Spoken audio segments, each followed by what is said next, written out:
एक दफा का जिक्र है कि एक खूबसूरत जंगल था जिसमें खरगोशों का एक कबीला रहता था। उनमें से एक खरगोश बहुत खास था जिसका नाम चांदू था।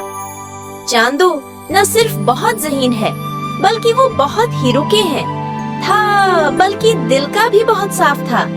वो हमेशा दूसरों की मदद करने के लिए तैयार रहता था और इसी वजह से सब उसे पसंद करते थे।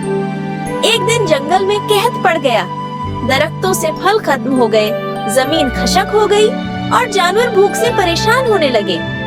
सब जानवर मिलकर इस मसले का हल निकालने की कोशिश करने लगे, लेकिन किसी को समझ नहीं आ रहा था कि क्या करें।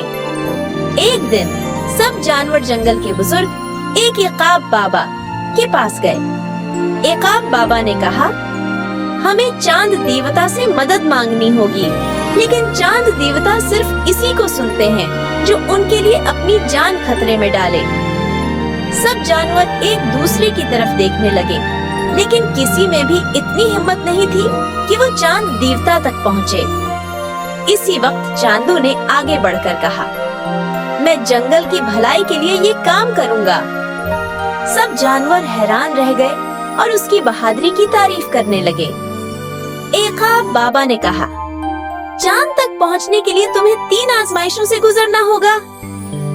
चांदू को सबसे पहले एक तूफानी दरिया अबूर करना था। दरिया का पानी तेज और खतरनाक था, लेकिन चांदू ने हिम्मत नहीं हारी। वो एक बड़े पत्थर से छलांग लगाकर दरिया के पार पहुंच गया।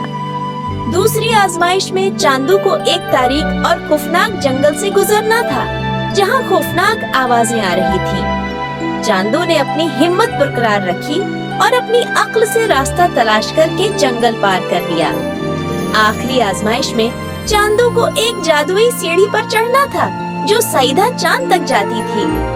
सीढ़ी पतली और हवा में झूल रही थी, लेकिन चांदू ने अपने दिल को मजबूत किया और चढ़ता गया। चांद तक पहुंचने के बाद चांदू ने चांद देवता को देखा।